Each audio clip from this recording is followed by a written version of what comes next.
बिस्मिल्लाहिर्रहमानिर्रहीम। अस्सलाम वालेकुम। सूरज या चांद ग्रहण की जब भी बात की जाए तो हमारे जहन में तरह तरह की बातें गर्दिश करने लगती हैं और हम एक अजीब तरह की सोच में मुब्तला हो जाते हैं कि ये ग्रहण कहीं हमारे लिए मनहूस साबित ना हो और हमें ये चांद या सूरज ग्रहण किसी किस्म का नुकसान ना पहुंचा दे। और फिर इसके बाद हम अजीब किस्म की तोहमात में जकड़े जाते हैं।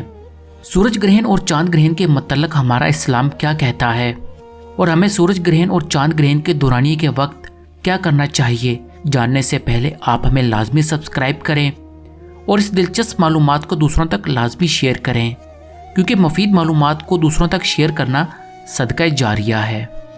सूरज ग्रहण और चांद ग्रहण जादूगरों के लिए तो बहुत मुफीद साबित होता है, क्योंकि वो इस दौरानिए के वक्त जिस किस्म का भी तावीज़ लिखते हैं वो अपना काम ज़रूर दिखाता है।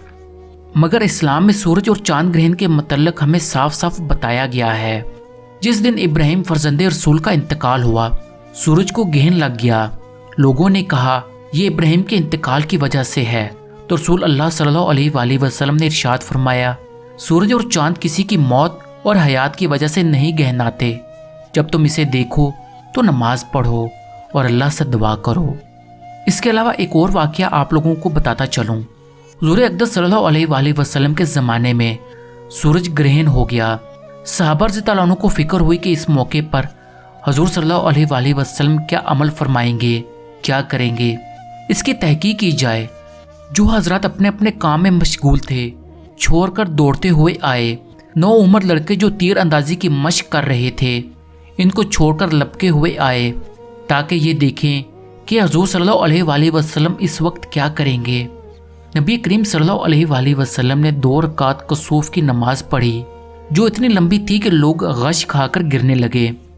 नमाज में नबी करीम सल्लल्लाहु अलैहि वसल्लम रोते थे और फरमाते थे, ऐ रब, क्या आपने मुझसे इसका वादा नहीं फरमा रखा कि आप इन लोगों को मेरे मौजूद होते हुए अजाब ना फरमाएंगे और ऐसी हालत में भी अजाब ना फरमाएंगे कि वो लोग इस्तग़फ़ार करते रहें। फिर इसके बाद रसूल अल्लाह सल्लल्लाहु अलैहि वसल्लम ने लोगों को नसीहत फरमाई कि जब भी ऐसा मौका हो और आफ्ताब ये चांद ग्रहण हो जाए तो घबरा कर नमाज की तरफ मतवज्जो हो जाया करो। मैं जो आखिरत के हालात देखता हूँ, अगर तुमको मालूम हो जाएं तो हंसना कम कर दो और रोने की कसरत कर दो। जब कभी ऐसी हालत पेश आए तो नमाज पढ़ो, दुआ मांगो और सदका करो। जहाँ तक हामला औरतों की बात है तो एक बात याद रखिए, सूरज और चांद ग्रहण के वक्त रेडिएशंस अरूज पर होती हैं, जो कि किसी भी इंसान के लिए नुकसानदेह होती हैं। और जो बच्चे माँ के पेट में होते हैं वो इंतहाई नाजुक होते हैं, इसलिए हामला औरतों को घर के अंदर ही रहना चाहिए। इसके अलावा सूरज ग्रहण के वक्त चंद मजीद एहतियाती तदाबीर अपना लेनी चाहिए। सूरज ग्रहण के दौरान सूरज की तरफ बगैर किसी फिल्टर वाले चश्मे के बगैर देखने से इंसान हमेशा के लिए अंधा हो सकता है, इसलिए इस दौरान सूरज की तरफ ना देखें। मुकम्मल सूरज ग्रहण या 70% से ऊपर सूरज ग्रहण की वजह से दर्जा हरारत एकदम कम हो जाता है। हामला खवातीन सूरज ग्रहण के वक्त घर से बाहर ना जाएं, ये खुले आसमान के नीचे ना जाएं। सूरज की रेडिएशंस खतरनाक साबित हो सकती हैं।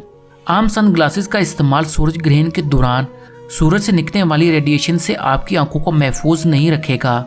गलती से भी ऐसा नहीं करिएगा। बच्चों और बूढ़ों का घर में रहना बेहतर रहेगा। सुन्नत और कुरान के मुताबिक मुसलमान सूरज ग्रहण के दौरान अल्लाह पाक से गुनाहों की तौबा करें और नमाज कसूफ अदा करें। ये वो नमाज होती है जो हमारे नबी करीम सल्लल्लाहु अलैहि वसल्लम सूरज ग्रहण के वक्त पढ़ा करते थे। मुझे उम्मीद है कि आप सूरज ग्रहण और चांद ग्रहण के वक्त अल्लाह ताला की इबादत करेंगे और अपने गुनाहों की तौबा करेंगे और सदका और खैरात करेंगे। खुदा हम सबको अपने हिफ्ज़ व ईमान में रखे। मेरे प्यारे भाइयों, आप मुझे लाजमी सब्सक्राइब करिएगा और इस वीडियो को लाजमी शेयर कीजिएगा।